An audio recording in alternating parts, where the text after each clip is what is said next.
அடுத்த வீட்டு பங்கஜம் எத்தனாவது தடவை எட்டி பார்த்தாலோ அவளுக்கே தெரியாது. காலையில் 6 மணிக்கு பக்கத்து வீட்டு வாசலில் வந்து நின்ற பஸ் இன்னும் புறப்பட்ட பாடில்லை. பங்கஜத்தின் கணவன் கோபாலன் கேட்டான், உன்னை எப்படியும் கல்யாணத்துக்கு கூட்டிருப்பாளே, நீயும் ஜம்முன்னு இந்த பஸ்லயே ஏறி போலாமே. எனக்கு அதெல்லாம் சரிப்படாது, எல்லாம் ரிசப்ஷனுக்கு போனா போதும், சாயந்தரம் நாம 2 பேருமே போலாம். அப்படின்னா நீ உள்ள வந்துடுமா, ஏன் அசிங்கமா எட்டி பாக்குற? பங்கஜம் கழுத்தை நொடித்து கொண்டு உள்ளே போனாள்.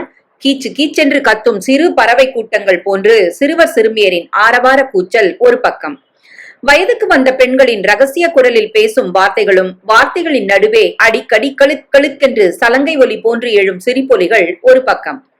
இப்படி இந்த பெண்கள் அடிக்கடி சிரிக்கும் விதத்தில் இவர்கள் என்னதான் பேசிக் கொள்வார்களோ என்று வயதான பெரியவர்கள் வியந்து நிற்க, திருமண மண்டபத்திற்கு போக வேண்டிய பேக் செய்யப்பட்ட பொருள்கள் ஒன்று விடாமல் பஸ் மேல் ஏற்றப்பட்டதா என்று ஆண்களின் சிலர் அதட்டும் ஒலியில் கேட்கும் கேள்விகள் ஒரு பக்கம் எல்லாவற்றையும் கடந்து ஒலித்தது.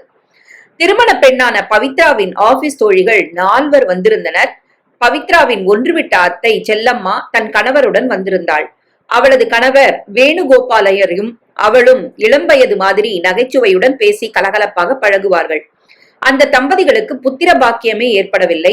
70 வயதை கடந்துவிட்ட அந்த தம்பதிகள் ஆரம்ப நாட்களில் கவலைப்பட்டிருக்கலாம். இப்பொழுது மற்றவர்கள் சந்தோஷத்தில் தாங்களும் கலந்து கொண்டு தங்களால் ஆன உதவிகளை செய்து கொண்டும் பலர் மெச்சும் தம்பதிகளாக வாழ்ந்து கொண்டிருந்தனர். பஸ்ஸில் கடைசியில் ஏறிய செல்லம்மாள் உரத்த குரலில் கத்தினாள், எனக்கு முக்கியமா 2 பேருடைய விவரம் தெரிஞ்சாகணும். கல்யாண பொண்ணு பவித்ரா பஸ்ல ஏறிட்டாளா இல்லையா? பவித்ரா தான் உட்கார்ந்திருந்த இடத்திலிருந்து எழுந்து நின்றாள். இதோ இருக்கேன், என் கண்ணே, சீக்கிரம் உட்காரு, என் கண்ணே பட்டுடும் போல இருக்கு. இன்னொருத்தி யாரு அத்தை? அத்தை உறவு கொண்டாடி கொண்டு பவித்ராவின் ஆபீஸ் தோழி லாவண்யா கேட்டாள். போமா என்று அத்தை வெட்கப்படுபவள் போல் ஒரு போஸ் கொடுத்தாள். பஸ்ஸில் சிரிப்பலைகள் எழுந்தன, கைத்தட்டலும் அமர்க்களப்பட்டது. அச்சமயம் பஸ்ஸின் முன்பக்கத்திலிருந்து ஒரு கம்பீரமான ஆண் குரல் கேட்டது. என் செல்லமே, கவலைப்படாத, நான் இங்க இருக்கேன். எழுந்து நிற்க முடியாம இங்க 2 பக்கங்கள்லயும் 2 கழப்பசங்கள் என்ன சாண்ட்விச் பண்ணிட்டு இருக்காங்க. என்ன நீதான் வந்து காப்பாத்தணும் டியர். மறுபடியும் பஸ்ஸில் உரத்த குரலில் சிரிப்பு எழுந்தது. அதனால் அந்த தெருவே அதிர்ந்தது. பவித்ராவின் பெற்றோர் ஸ்ரீனிவாசனும் சுகுணாவும் அவர்களது கவலைகளுக்கிடையில் இதை பெரிதும் ரசித்து சிரித்தனர்.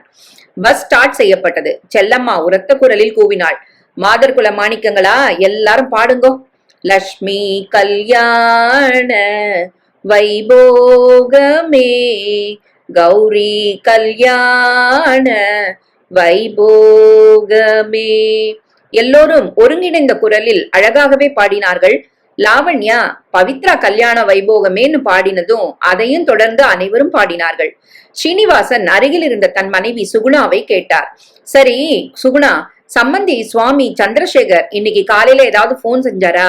அந்த சைட்ல இருந்து எந்த போனும் காணுமே. இன்னைக்குதான் அவங்க சுமங்கலி பிரார்த்தனை நடத்த போறாங்கன்னு கேள்விப்பட்டேன். ரொம்ப பிஸியா இருப்பாங்க. சத்திரத்துக்கு நாம போய் செட்டில் ஆனதும் இதே பஸ் 2 மணிக்கு அவங்களுக்கு வரப்போறத சொல்லிடுறேன். நீங்க கூடவே போங்க, இல்லன்னா மரியாதையா இருக்காது. எனக்கு தெரியாததா? எதுக்கும் உன் தம்பிகள்கிட்ட ஒருத்தன்ட்ட என் கூட வரட்டுமே. நிச்சயமா வருவான். சுகுணா தன் செல்ல பெண் பவித்ராவை பார்த்தாள். அவள் முகம் சிவக்க தலைகுனிந்திருந்து உட்கார்ந்திருந்தாள். லாவண்யா அவளை ஏதோ கேலி செய்து கொண்டிருந்தாள். மற்ற தோழிகள் பவித்ராவை பார்த்து சிரித்துக் கொண்டிருந்தனர். லாவண்யா தன் மற்றொரு தோழியிடம் கேட்டாள், ரேவதி, சத்திரத்துல பவித்ரா பஸ்ல இருந்து இறங்குனதும் மஞ்சள் நீர் சுத்தினப்புறம் தானே உள்ள போனோம் இல்லையா? ஆமா, அதுல சந்தேகம் வேறையா?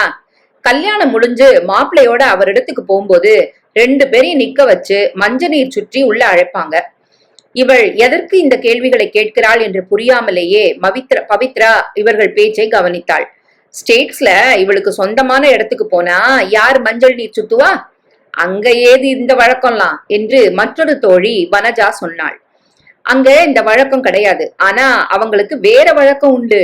அந்த அமெரிக்க பாணியில வரவேற்கிற வழக்கத்தை இந்த தம்பதியர் அனுசரிக்கலாம் இல்லையா? அனைவரும் லாவண்யாவின் முகத்தை வியப்புடன் நோக்கினார்கள். அது சரி லாவண்யா, அந்த அமெரிக்க வழக்கம் உனக்கு எப்படி தெரியும்? நீ இங்க இருக்கிற அமிஞ்சி கரைக்கே போனதில்ல, அமெரிக்காவை பத்தி எப்படி தெரிஞ்சுண்ட? ரேவதி கிண்டலாக கேட்டாள். வனஜா சிரித்தாள். லாவண்யா படிக்காத இங்கிலீஷ் புக்கா? அந்த புக்குகள்ல வரவேற்புல இருந்து தொடர்ச்சியா எல்லாத்தையும் போட்டிருப்பாளே. கண்களை சிமிட்டினாள். ரேவதி கூறினாள், லாவண்யா சொல்லேண்டி, இந்த பாரு, பவித்ரா உன் முகத்தையே பார்த்துட்டு ஆவலா உட்கார்ந்துட்டு இருக்கா. பவித்ரா ரேவதியின் முதுகில் ஓங்கி ஒரு அடி கொடுத்தாள். புதிய தம்பதிகள் முதலா தங்களோட இடத்துக்கு போகும்போது கணவன் தன் ஆச மனைவிய 2 கரங்கள்லயும் ஏந்தி தூக்கிண்டு உள்ள நுழைவான். தான் பொண்டாட்டிய நடக்க கூட விட மாட்டானா. இதை கேட்டதும் மற்ற பெண்கள் பவித்ராவை பார்த்து சிரித்தனர்.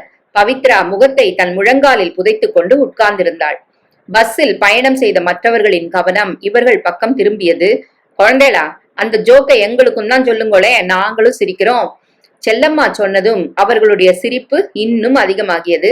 பஸ் புறப்பட்ட போது இருந்த பரபரப்பு திருமண மண்டபத்திற்கு வந்து சேர்ந்ததும் மீண்டும் ஏற்பட்டது.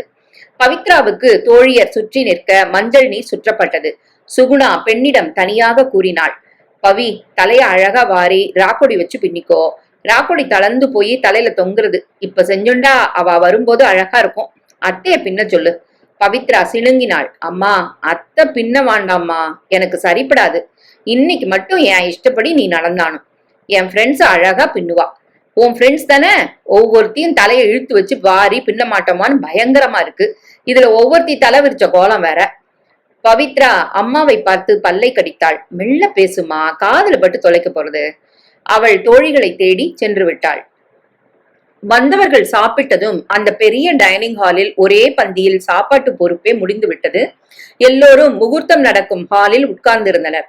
அந்த சமயத்தில் சம்பந்தி சுவாமி சந்திரசேகர், அவருடைய மூத்த பிள்ளை அஸ்வின், மாப்பிள்ளை அர்ஜுனுடைய நெருங்கிய நண்பன் ரமணி மூவரும் தயக்கத்துடன் நுழைந்தனர். மூவரது முகத்திலும் சுரத்தில்லை. ஸ்ரீனிவாசன் வாங்கோ வாங்கோ என்று வரவேற்றவராய் ஓடி வந்தார். ஆனால் அவர் வராமல் நுழைவாயிலில் நின்றார். அஸ்வின் ஸ்ரீனிவாசனை நெருங்கினான். அப்பா, உங்கள்கிட்ட தனியா பேசணுமா? ஸ்ரீனிவாசன் தயக்கத்துடன் அவர் முகத்தை பார்த்தவாறு அவரை நெருங்கி நின்றார். சுவாமி, சுமங்கல பிரார்த்தனை நடந்துதா? நல்லபடியா நடந்திருக்குமே. இல்ல, அது நடக்கிற அவசியமே இல்லாது போச்சு. கல்யாணமே நின்னுட்டு. என்ன சொல்றேன்? அடுத்த நிமிடம் சந்திரசேகர், ஸ்ரீனிவாசன், அவர் உறவினர்கள் எல்லாம் சேர்ந்து நிற்கும் திசையில் நெடுஞ்சான் கிடையாக கூப்பிய கைகளுடன் விழுந்தார். சுவாமி, கல்யாணம் நின்னு போயிட்டு. நீங்க என்னை எவ்வளவு திட்டுனாலும் நான் ஏற்க வேண்டியவன். அவர் அந்த நிலையிலேயே கிடந்து குலுங்கி குலுங்கி அழுதார். மாப்பிள்ள எங்க? வேணுகோபால் ஐயர் கேட்டார். அவன் வந்த வழியே போயிட்டான். அவனை அமெரிக்காவுக்கே கடத்தின்னு போயிட்டான். யாரு? பவித்ராவின் மாமா கேட்டார். அஸ்வின் கூட வந்த தம்பியின் ஃப்ரெண்டை பார்த்தான். சார், அவன் அங்க ஏதோ பொண்ணு விஷயமா சிக்கல்ல மாட்டின்னு இருக்கான்னு நினைக்கிறேன். அவன் சென்னைக்கு வரத்துக்கு முன்னால வந்திருந்து அவன் அந்த கூட்டம் கடத்திட்டு போயிருக்கு. இந்த சிக்கல் எங்க பொண்ண பாக்குறதுக்கு முன்ன உங்களுக்கு தெரியலையா? பிள்ளையோட வண்டவாளங்கள் தெரியாத நீங்கள்லாம் என்ன ஃப்ரெண்ட்ஸ்? ஐயோ! ஸ்ரீனிவாசனின் நெருங்கிய உறவினர் கத்தினார். ஸ்ரீனிவாசன் நின்ற இடத்திலேயே தளர்ந்து உட்கார்ந்து விட்டார். என் பொண்ணு, என் குழந்தையோட எதிர்காலம் என்ன? குரலை விட்டு அழ ஆரம்பித்து விட்டார். அஸ்வின் சொன்னான், சார், உங்க பொருள் நஷ்டத்துக்கு நாங்க ஈடா ஏதாவது கொடுத்துடுறோம். வேணுகோபாலன் கூறினார். அப்பா, நீ நன்னா பேசுற. பொருள் நஷ்டம், தலகுனிவு எல்லாத்தையும் ஈடு கொடுத்து சரி பண்ணிடுவ. எங்க பொண்ணு பவித்ரா, அந்த குழந்தைக்கு கல்யாணம்னு சொல்லி அழிச்சுன்னு வந்தோமே, இப்ப அவளை எங்கிருந்து திருப்பி எப்படி அழிச்சுன்னு போவோம்? நீ கொடுக்குற நஷ்ட ஈடு அவ மனச சமாதானப்படுத்துமா? நீங்க குறைஞ்சபட்சம் நாங்க சத்திரத்துக்கு வரத்துக்கு முன்னாலேயே சொல்லியிருந்தா கூட இந்த குழந்தைக்கு இந்த அவமானம் வந்திருக்காதே. பவித்ராவின் பெரிய மாமா கத்தினான். எல்லாம் பொய். டிராமா போட்டா நாங்க நம்பிடுவோமா? மாப்பிள்ள அர்ஜுனன் உங்க வீட்டுக்கு வந்து ஒரு நாள் இருந்தான். நான் கேள்விப்பட்டேன். எங்கேயோ ஒழிச்சு வச்சுட்டு நாடகம் போடுறீங்களா? சீரு எதுவா இருந்தாலும் கொட்டி கொடுக்குறோம். கேளுங்கோ, கேட்டு வாங்கிக்கோங்கோ. மாப்பிள்ளைய கண் முன் நிக்க வைங்கோ. மாப்பிள்ளையின் அண்ணன் அஸ்வின் அவன் மேல் பாய்ந்தான். எல்லோருமாக முனைந்து இருவரையும் பிரித்தனர். சந்திரசேகர் மெல்ல எழுந்தார். ரமணி, அஸ்வின் அழிச்சுன் போ. நான் அந்த பொண்ணை பார்த்து மன்னிப்பு கேட்டு வரேன் என்று கூறினார். ரமணி அஸ்வினை கட்டி இழுத்து கொண்டு வாசற்பக்கம் நடந்தான். ஸ்ரீனிவாசன் வெறுப்புடன் கூறினார், எப்போ இந்த கல்யாணம் நின்னு போச்சோ என் பொண்ணுக்கும் உங்க குடும்பத்துக்கும் சம்பந்தம் இல்ல. உங்களோட பொறுப்பில்லா குணத்தினால என் பொண்ணு பலியானா. நீங்க போங்கோ போங்கோ. அவர் தோளை பிடித்து தள்ளினார் ஸ்ரீனிவாசன். பவித்ரா தூரத்தில் நின்று பார்த்து கொண்டிருந்தாள். அவள் முகத்தில் எந்த சலனமும் இல்லை. சுகுணா செல்லம்மாளின் தோளின் மேல் சாய்ந்து அழுது கொண்டிருந்தாள். அப்பா அந்த சந்திரசேகரை தள்ளினதை பார்த்ததும் பவித்ரா கூறினாள், அப்பாவை யாராவது தூர இழுத்துன்னு வாங்கோளேன். பாவம், அந்த பெரியவர் என்ன தப்பு பண்ணார்? நான் பேசி அவரை சமாதானப்படுத்துறேன். வனஜா அவளை தடுத்து நிறுத்தினாள். நின்னது உன் கல்யாணம்மா.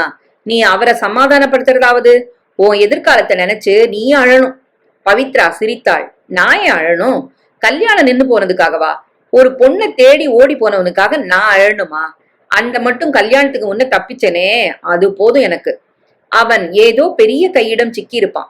கல்யாணம் இந்தியாவிலே நடக்க போறத தெரிஞ்சு அவ ஆளை அனுப்பி கடத்திட்டான். ரேவதி கூறினாள். போடி, உதவாத கதைக்கு ஒர விளக்கம் சொல்றியா? ரமணியும் அஸ்வினும் இரு பக்கத்தில் தாங்க வர தள்ளாடியவாடு சென்ற சந்திரசேகரை பவித்ரா தூரத்திலிருந்து பார்த்தாள். பவித்ரா தன் தோழிகளுடன் தனி அறையில் உட்கார்ந்திருந்தாள். லாவண்யா கூறினாள். பாவி, அந்த மட்டும் கல்யாணத்துக்கு முன்னாடி சொன்னானே, பவித்ரா தப்பிச்சா. அவன் ஒன்னும் பெருந்தன்மையா உண்மையை ஒத்துக்கல. ஏமாந்தா காடாறு மாதம் நாடாறு மாசம் கணக்கா ஸ்டேட்ஸ்ல 6 மாசம் இந்தியால 6 மாசம் கொடுத்து நடத்த முடிவு பண்ணிருப்பான். லாவண்யா வனஜா இருவரும் பேசிக்கொண்டே இருந்தார்கள். பவித்ராவுக்கு சத்திரமும் அந்த சூழ்நிலையும் பிடிக்கவே இல்லை. எங்கேயாவது போய்விடலாமா என்று துடித்தாள். ஏன் இவர்கள் இன்னும் சத்திரத்தை காலி பண்ணவில்லை? பவித்ராவின் கடைசி மாமாவின் பெண் ஓடி வந்தாள். அக்கா, ரிசப்ஷன் கிடையாதாமே, லைட் மியூசிக் கச்சேரியும் கிடையாதாம், சினிமா பாட்டு கேட்க முடியாதா? லாவண்யா வெறுப்புடன் கூறினாள். இங்க கல்யாணமே நின்னு போச்சு, ரிசப்ஷன் மட்டும் எப்படி நடக்கும்? பவித்ரா அவளிடம் மெதுவான குரலில் சொன்னாள். என்ன லாவண்யா, அவ ரொம்ப சின்ன பொண்ணு, இதெல்லாம் பேசணுமா? பவித்ராவின் சித்தி ஓடி வந்தாள். பவி, உனக்கு விஷயமே தெரியாதா? இங்க உட்கார்ந்து பேசிட்டு இருக்க? அவள் பதட்டத்துடன் எழுந்தாள். என்ன ஆச்சு சித்தி? உங்க அப்பாவுக்கு உடம்பு சரியில்லை, மைல்டு ஹார்ட் அட்டாக். டாக்டர் வந்து இன்ஜெக்ஷன் பண்ணிட்டு இருக்கார். பிளீஸ் நீங்க எல்லாரும் இங்க இருங்கோ, நான் எங்க அப்பாவை போய் பார்க்கணும். சொல்லும் போதே அவளுக்கு அழுகை வந்து விட்டது. அவள் போகும்போது டாக்டர் மருந்துகள் எழுதி கொடுத்திருந்தார். அம்மா மட்டும் அங்கே இருந்தாள். உனக்கு யாரடி சொன்னா? உன் தங்க தான் சொன்னா, எனக்கு ஏம்மா சொல்லல? உனக்கு இருக்கிற வேதனையில இத வேற சொல்லுவானே. சீனிவாசன் அரை நினைவில் இருந்தார். கண்களை திறந்து பெண்ணை பார்த்தார். அப்பா, எனக்கு கல்யாணம் முக்கியம் இல்ல, நீங்க தான் வேணும். நீங்க ஆரோக்கியமா இருந்தா அதுவே போரும்பா எனக்கு. அவர் மறுக்கும் முறையில் தலையை வேகமாக அசைத்தார். டாக்டர், எதுவானாலும் சொல்லுங்க, அப்பாவுக்கு பயப்படும்படியா எதுவும் இல்லையே. இன்ஜெக்ஷன் பண்ணிருக்கேன், நன்னா தூங்குவாரு. ராத்திரி மறுபடி பிரச்சனைன்னா ஆஸ்பத்திரியில அட்மிட் பண்ணுங்க. இப்ப கொஞ்ச நேரம் முன்ன உங்க ஃபாதர்ட்ட சொன்னீங்களே, நானும் கேட்டேன். கல்யாணம் நின்ன அதிர்ச்சியில இவருக்கு இந்த உடம்பு வந்திருக்கு. நீங்க முக்கியம் இல்லைன்னு சொன்ன கல்யாணம் இவருக்கு முக்கியமா இருக்கலாம். நின்ன கல்யாணம் மறுபடியும் நடந்தா இவர் உடம்பு கியூர் ஆனாலும் ஆலாம். பவித்ரா விரக்தியுடன் சிரித்தாள். கல்யாணம் எப்படி நடக்கும்? இது முடிகிற சங்கதியா? டாக்டர் புறப்பட்டு போய்விட்டார். அவள் வெளியே வந்தாள். அந்த பெரிய கல்யாண ஹாலில் யாரையுமே காணும். ஹாலே வெறிச்சிருந்தது. ஆனால் ஹாலின் நுழைவாயிலில் ஒரு இளைஞன் இரும்பு சேர் போட்டு உட்கார்ந்திருந்தான். அவன் உட்கார்ந்திருந்த நிலைமையை பார்த்ததும் அத்தனை கவலைகளின் இடையிலும் அவள் முகத்தில் புன்னகை தவழ்ந்தது. அவனது தோற்றமும் உடையும் உயர்ந்த முறையில் இருந்தது. இல்லாவிட்டால் சத்திரத்தில் வாட்ச்மேன் என்றே அவனை நினைத்திருப்பாள். அவள் பள்ளியில் படிக்கும் காலத்தில் ஒரு சினிமா பத்திரிகையில் படித்திருக்கிறாள். பிரபல சினிமா நடிகர் ஜெமினி கணேசனை பற்றி அந்த பத்திரிகையில் போட்டிருந்தார்கள். அவருக்கென்று ஒரு தனி ஸ்டைல் உண்டு. சேரில் உட்காரும் போதும் எப்போதும் சேரின் முதுகுப்புறம் தான் திரும்பி உட்கார்ந்து 2 கால்களையும் 2 பக்கங்களும் போட்டுக் கொள்வாராம். இந்த இளைஞனும் அப்படித்தான் உட்கார்ந்து கொண்டிருந்தான். பவித்ரா அவன் அருகில் சென்றாள். அவ்வளவு அருகில் இவளை பார்த்ததும் அவன் அதிர்ச்சியுடன் எழுந்தான். எழுந்த வேகத்தில் அந்த இரும்பு நாற்காலியையும் கையில் எடுத்துக் கொண்டு விட்டான். அடுத்த கணம் சமாளித்துக் கொண்டு சேரை கீழே ஓரமாக வைத்தான். டாக்டர் வெளியே போயிட்டாரா என்று பவித்ரா அவனை கேட்டாள். இல்ல, அந்த மணமகள் ரூம்ல இருக்கார் என்று மணமேடை பின் பக்கத்தில் இருந்த அறையை சுட்டிக்காட்டினான். பவித்ரா திரும்பி பார்த்தாள். அறை கதவு சாத்தி இருந்தது. டாக்டர் அங்கே என்ன செய்கிறார்? அவள் மனதில் கேள்வி பிறந்தது. அவள் திரும்பி அந்த இளைஞனை பார்த்தாள். அவன் இவளையே பார்த்து கொண்டிருந்தான். சட்டென்று அவன் பார்வையை மாற்றிக்கொண்டான். நீங்க எனக்கு ஒரு உதவி செய்யணுமே என்று அவனிடம் கூறினாள். சொல்லுங்க, இது டாக்டர் கொடுத்த பிரிஸ்கிரிப்ஷன். இந்த மருந்துகளை வாங்கி தர முடியுமா? அர்ஜென்ட்டா வேண்டி இருக்கு. No problem, very kind of you என்று கூறி தன் ஹேண்ட்பேக்கில் இருந்து 2 500 ரூபாய் நோட்டுகளை எடுத்து கொடுத்தாள். இவ்வளவு அமௌண்ட் அவசியம் இல்ல, பரவாயில்ல, விலை விவரம் தெரியாதனால கையில பணம் தாராளமா இருக்கிறது நல்லது. அவன் இறங்கி சென்றான். ஸ்கூட்டரை ஸ்டார்ட் செய்யும் ஒலி கேட்டது. சொந்தத்தில் ஸ்கூட்டர் வைத்திருப்பவன் இங்கே யாருக்காக காத்திருக்கிறான்? ஒருவேளை வேறு கல்யாணத்திற்காக சத்திரத்தை புக் செய்ய வந்திருப்பானோ? இனிமேல் யோசித்து பயனில்லை. ஆபத்துக்கு தோஷமில்லை. முன்பின் அறியாத ஆளாக இருந்தாலும் அவன் முகத்தை பார்த்தால் நேர்மையானவனாக தெரிகிறது. பவித்ரா மணமகள் என்று குறிப்பிடப்பட்டிருந்த அறையை நோக்கி நடந்தாள். கதவை மெல்ல தட்டினாள். அது திறந்து கொண்டது. அவளுடைய மாமன்மார்கள், செல்லம்மா, அத்தை, அவளுடைய கணவர் எல்லோரும் டாக்டரை சூழ்ந்து நின்று பேசிக் கொண்டிருந்தனர். பவித்ரா டாக்டரிடம் கூறினாள், டாக்டர், இன்னும் சில நிமிடங்களில் இன்ஜெக்ஷன் மருந்து வந்துரும். நீங்க அதை வாங்கிடுங்க. டாக்டர் தலையசைத்தார். பவித்ரா கதவை மறுபடியும் மூடிக்கொண்டு தன் தந்தை படுத்திருந்த அறைக்கு சென்றாள். ஸ்ரீனிவாசன் அயர்ந்து உறங்கிக் கொண்டிருந்தார். அம்மா அவர் தலைப்பக்கம் ஒரு சேரில் உட்கார்ந்திருந்தாள். பவித்ரா அவருடைய கால் பக்கம் கட்டிலில் உட்கார்ந்து கொண்டாள். சில நிமிடங்கள் கழித்து அறையின் கதவு லேசாக தட்டப்பட்டது. அம்மா, மருந்து கொண்டு வந்திருப்பா, வாங்கிக்கோ, தேங்க்ஸ் சொல்லிடு. அவர் பேலன்ஸ் கொடுத்தா அவர் எதிரில எண்ணாத. எல்லாம் எனக்கும் அந்த மரியாதை தெரியும். அது சரி, மருந்து வாங்க யார அனுப்புன? யாருக்கு தெரியும்? உன் தம்பிகள் டாக்டர்கிட்ட வம்பு பேசிட்டு அந்த ரூம்ல இருக்கா. அப்பாவுக்கு மருந்து வாங்கி தந்தா என்ன?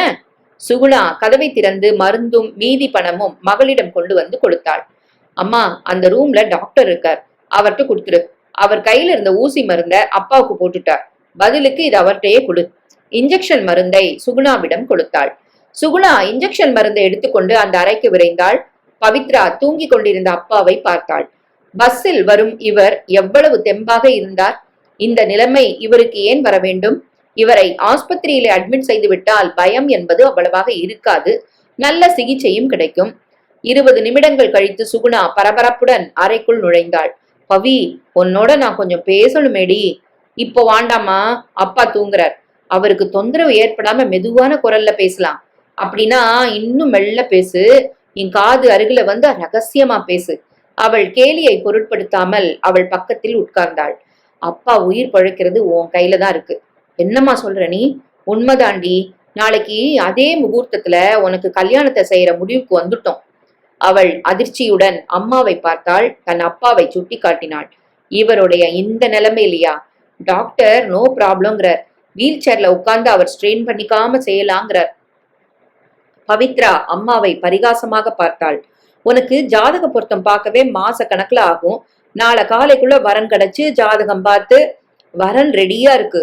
ஏற்கனவே ஜாதகம் பார்த்து பொருத்திய வரன் தான். உங்க அப்பா தான் அமெரிக்க வரன் சபலத்துல இதை ஒதுக்கிட்டார். நின்னு போன கல்யாணம் மறுபடியும் வேறு விதமா நடக்கிற சந்தோஷத்துல அப்பா பழிச்சிடுவார்னு டாக்டர் சொல்றார். சரி, அப்படி நடக்காம எதிர்மாறா நடந்தா அட்லீஸ்ட் உனக்கு கல்யாணம் முடிச்ச திருப்தியாவது எனக்கு ஏற்படும் இல்லையா? பவித்ரா சுவாரஸ்யம் இல்லாமல் சூழ் கொட்டினாள். எதையோ பண்ணிக்கோ. மாப்பிள்ள வந்து பவித்ரா 2 செவிகளையும் மூடிக்கொண்டாள். எனக்கு எந்த விவரமும் நீ சொல்ல வேண்டாம். இல்லடி, இதை மட்டுமாவது கேட்டுக்கோ. செல்லம்மா அத்தையின் மைத்துனர் பிள்ளை. எனக்கு அந்த அத்தையே அவ்வளவா பழக்கம் இல்ல. அவ உறவு மனிதர்களை எனக்கு எப்படி தெரிஞ்சுக்க முடியும்? அது சரி, அந்த ரூம்ல உன் தம்பிகள், செல்லம்மா, அத்தை தம்பதிகள் கூடி நின்னு பேசுனது இந்த கல்யாணத்தை பத்தி தானா? ஆமாண்டி, நான் போறதுக்கு முன்னே அவ பேசி முடிவெடுத்துட்டா. அம்மா, சத்திரம் காலி பண்ண போறது இல்லையா? சரியா போச்சு போ. விடிஞ்சா கல்யாணங்கிறேன், சத்திரம் காலி பண்ணலையான்னு கேக்குற. சாயந்தரம் நிச்சயதார்த்தம், காலையில கல்யாணம். நாளைக்கு சாயந்தரம் சத்திரம் காலி பண்றோம். அப்பா ஒதுக்கின ஜாதகம் இந்த வரன்னு சொன்னியேம்மா, அப்பா கோயிக்க மாட்டாரா? மாட்டார்.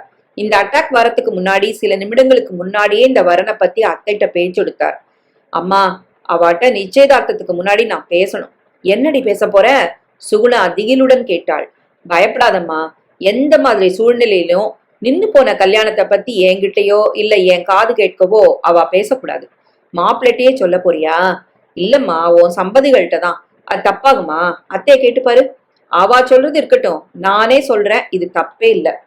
பெண் கல்யாணத்திற்கு சம்மதித்து விட்ட சந்தோஷத்தில் சுகுணா உற்சாகத்துடன் வெளியே போனாள். அப்பா, நீங்க என்கிட்ட கண்டிப்பா நடந்த போதெல்லாம் உங்களுக்கு என்கிட்ட பாசம் லவலேசமும் இல்ல, கரிச்சு கொற்றேன்னு நினைப்பேன். அப்பா, நீங்க எனக்கு வேணும். நன்னா திட்டுங்கோ, சிடுச்சிடுன்னு விழுங்கோ, கண்டிச்சு பேசுங்கோ, நான் வரவேற்பேன். நீங்க எனக்கு வேணும். டாக்டர் சொல்ற மாதிரி இந்த கல்யாணம் உங்களை மறுபடியும் எனக்கு திருப்பி கொடுத்தா அந்த ஒரு காரணத்துக்காகவே இந்த கல்யாணத்துல மகிழ்ச்சி அடைவேன். இந்த கல்யாணத்தை அதுக்காகவே வரவேற்கிறேன். பவித்ரா மனதிற்குள் நினைத்து உருகினாள். ஸ்ரீனிவாசன் அன்று மாலையில் தூக்கத்திலிருந்து எழுந்தார். சற்று தெளிவாக இருந்தார். டாக்டர் மறுபடியும் வந்து சோதித்தார். தைரியமாக பேசினார். பவித்ராவின் கல்யாணம் மறுபடியும் நடக்க முடிவாகி இருப்பதை பக்குவமாக டாக்டரே அவருக்கு சொன்னார். சுகுணா செல்லம்மாள் அத்தையின் மைத்துனன் பிள்ளைக்கு கொடுக்க முடிவாகி இருப்பதாக கூறினாள். அவர் முகம் மலர்ந்தது. பவித்ரா கல்யாணத்திற்கு சம்மதித்தாளா என்று மனைவியிடம் கேட்டார். அவள் மறுப்பு எதுவும் சொல்லவில்லை. சம்மதம் என்றும் நினைத்து கொண்டதாக கூறினாள். மற்றும் அவள் சம்பந்திகளிடம் பேசப் போவதாக கூறியதை கூட சுகுணா அவரிடம் தெரிவிக்கவில்லை. பவித்ரா மட்டும் தனியாக இருந்த அறைக்கு செல்லம்மாவின் மைத்துனர் நாராயணனும் அவர் மனைவி நீலாவும் வந்தனர். புடவை தலைப்பை போர்த்து கொண்டு பவித்ரா அவர்கள் இருவரையும் முதலில் வணங்கினாள். நீயும் அந்த சேரை இழுத்து போட்டுன்னு உட்காருமா. பரவாயில்ல, நான் ரொம்ப நேரம் பேச போறது இல்லையே. ஆமாம்மா, நீ ஏதோ பேசணும்னு சொன்னதா உங்க அம்மா சொன்னா. அவள் லேசாக சிரித்தாள். எதுவா இருந்தாலும் சொல்லுமா. உங்க பெருந்தன்மையாலதான் இந்த கல்யாணம் நடக்க போறது. எங்க அப்பாவும் உயிர் பழைச்சார். இதுல பெருந்தன்மை என்னம்மா இருக்கு? எங்க மன்னி செல்லம்மா எங்க குடும்பத்துக்காக எவ்வளவோ தேகத்தாலும் பொருளாலும் பண்ணிருக்கா. அவ வாக்கு எங்களுக்கு தெய்வ வாக்கு மாதிரி. அவளும் சொன்னா, எங்களுக்கும் தடை சொல்ல எந்த காரணமும் இல்ல. உங்க அப்பா பழிச்சதுல எங்களுக்கும் ரொம்ப சந்தோஷம். உங்க குடும்பத்துல ஒருத்தியா நான் வரப்போறேன். நான் சொல்ல போறது ஒரு நிபந்தனையாவோ உத்தரவாவோ இல்ல, ஒரு வரம் மாதிரி கேக்குறேன். அதுவும் எதிர்காலத்துல நம்ம குடும்பத்துல எந்த பிரச்சனையும் ஏற்படாம இருக்குங்கிற ஒரே எண்ணம் கொண்டுதான். சொல்லுமா. எந்த சமயத்திலும் என் காது கேட்க நின்னு போன கல்யாணத்தை பத்தி யாரும் தயவு செஞ்சு பேசாதீங்கோ. அதைத்தான் நான் கெஞ்சுறேன். நீலா உணர்ச்சி வசப்பட்டு தன் இடத்தை விட்டு எழுந்து வந்து பவித்ராவை நெருங்கி அணைத்து கொண்டாள். என் கண்ணே, நிச்சயம் யாரும் பேச மாட்டோம். இத நீ தனியா கேட்க வேண்டியதே இல்ல. உன் வேதனை எங்களுக்கும் புரியறதுமா. பின்னென்ன பவித்ரா, உன் மாமியாரே வாக்கு கொடுத்தாச்சு. அதுக்கு மேல என்ன? என் குடும்பத்தை பத்தி விவரம் உனக்கு தெரிஞ்சிருக்காது. அதையும் சொல்றேன். எனக்கு 3 பொண்ணு, 3 புள்ள. கடைசி புள்ள ரகுநாதனுக்கு தான் நீ மனைவியாக போற. ரொம்ப உத்தமமான புள்ள. போக நீயே தெரிஞ்சுப்ப. நான் வேலைக்கு போவேனான்னு நீங்க அபிப்பிராயப்பட்டா வேலையை ராஜினாமா பண்றேன். உண்மையில் அவள் ஸ்டேட்ஸுக்கு போக வேண்டியிருப்பதால் முன்னதாக 2 மாத நோட்டீஸ் கொடுத்தாக வேண்டும் என்று ஆபீஸின் விதிமுறைப்படி அவள் ஏற்கனவே கொடுத்து விட்டாள். இவர்கள் வேலைக்கு போக வேண்டாம் என்று அபிப்பிராயப்பட்டால் அவள் கொடுத்த நோட்டீஸ் இருந்துவிட்டு போகட்டும், இல்லையேல் அதை வாபஸ் வாங்கி கொள்ளலாமே என்று நினைத்தாள். நீ வேலைக்கு போகலாமா? ரகு உன் விஷயத்துல அனாவசியமா குறுக்கிட மாட்டான். பவித்ராவின் மனதில் திடீரென்று ஒரு நெருடல் ஏற்பட்டது. பிள்ளையை பார்க்க வேண்டும் என்ற ஆர்வம் இவளுக்கு ஏற்படவில்லை. இவளை சேர்ந்தவர்களும் அதை புரிந்து கொண்டு இவளை வற்புறுத்தவில்லை. ஆனால் இவர்களுடைய பிள்ளை ரகுநாதனுக்கு பெண்ணை பார்க்க வேண்டும் என்று ஏன் தோன்றவில்லை? உத்தமமான பிள்ளை என்று விமர்சனம் செய்தார்களே, அந்த குணத்தின் காரணமா? என்ன காரணமாக இருந்தாலும் அவன் இவளை பெண் பார்க்க வராததற்கு இவள் பொறுப்பல்ல. நிச்சயதார்த்தத்துக்கு தயாராகும் படி கூறிவிட்டு தம்பதிகள் விடை பெற்று சென்றனர். அவளுக்கு அவசரமாக நிச்சயதார்த்த புடவையும் கூரை புடவையும் வாங்க பெரிய மாட்டு பெண்கள் போயிருப்பதாக கூறிய நீலா, இல்லாவிட்டால் அவர்களும் இங்கு வந்திருப்பார்கள் என்று கூறினாள். கொஞ்ச நேரம் கழித்து நின்னு போன கல்யாணத்துக்காக மாப்பிள்ளைக்கு தைத்த டிரெஸ் இந்த மாப்பிள்ளைக்கு பொருந்தி இருப்பதை அத்தை அம்மாவிடம் பெருமையாக சொல்லிக் கொண்டிருந்ததையும் கேட்க நேர்ந்தது. அவள் பெருமூச்சு விட்டாள். இந்த 2 நாட்கள் நின்னு போன கல்யாணம் பேச்சு வராமல் தவிர்க்க முடியாது. ஸ்ரீனிவாசன் வீல் சேரையும் ஒதுக்கிவிட்டு பவித்ராவின் கல்யாணத்தில் தன் கடமையை செய்ய தயாராக இருந்தார். ஆனால் டாக்டர் அவர் குனியவோ நிற்கவோ நடக்கவோ கூடாது என்று கண்டிப்பாக கூறிவிட்டார். வீல் சேர் உடனே தருவிக்கப்பட்டது. பவித்ராவின் தோழிகள் எப்படியோ அவளுடைய கல்யாணம் நடந்து முடிகிறதே என்கிற மகிழ்ச்சியில் மறுபடியும் கலகலப்பாகிவிட்டனர். நிச்சயதார்த்தம் ஆரம்பிக்கப்பட்டது. மாப்பிள்ளை மாமனாரிடமிருந்து கல்யாண டிரெஸ் ஆசியுடன் வாங்கி அணிந்து கொண்டு மணமேடையில் உட்கார்ந்ததும் சாஸ்திரிகள் பெண்ணை மணமேடைக்கு அழைத்து வர சொன்னார்.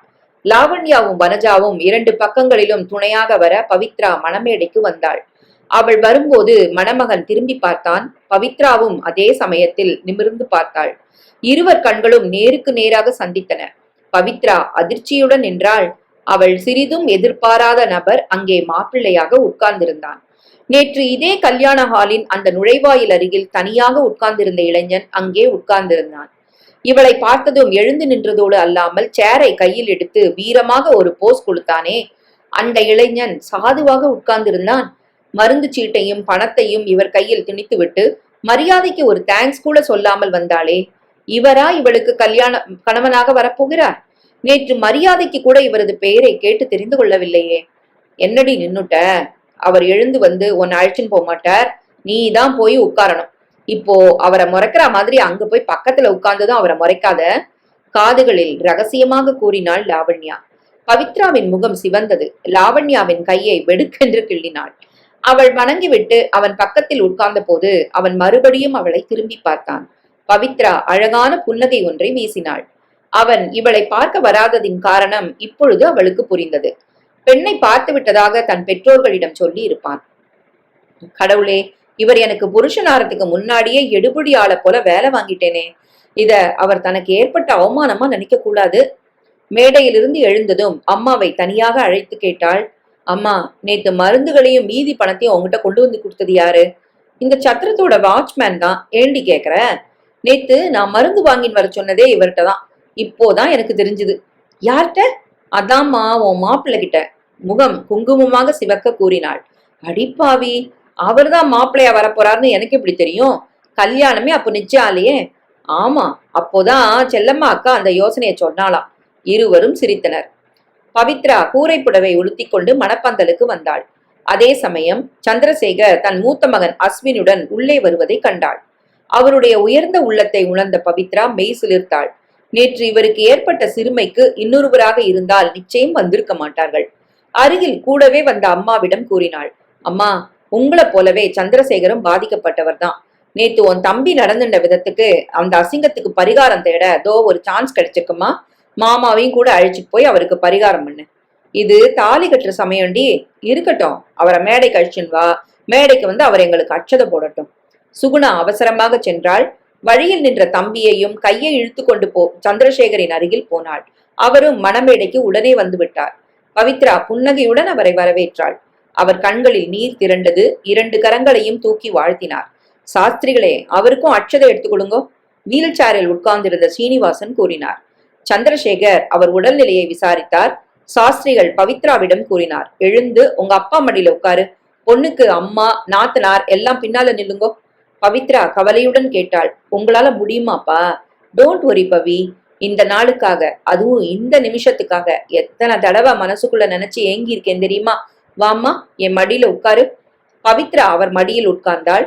ரகுவின் பெரிய சகோதரி பின்னால் இருந்து கத்தினாள். ரகு, மறந்து போய் 3 முடிச்சு நீயே போட்டுடாத. எங்க 3 பேருக்கும் ஒரு முடிச்ச மீதம் வை. பவித்ராவின் முகத்தை அவளுடைய 2வது நாத்தனார் நிமிர்த்தினாள்.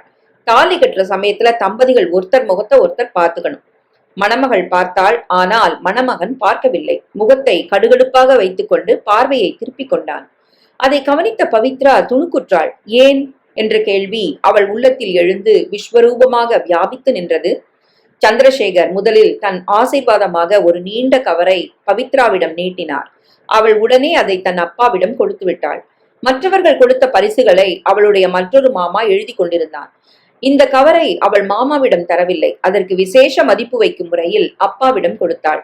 அவளுடைய மாமா சந்திரசேகரையும் அவருடைய பிள்ளையையும் டைனிங் ஹால் பக்கம் அழைத்து போவதை திருப்தியுடன் கவனித்தாள்.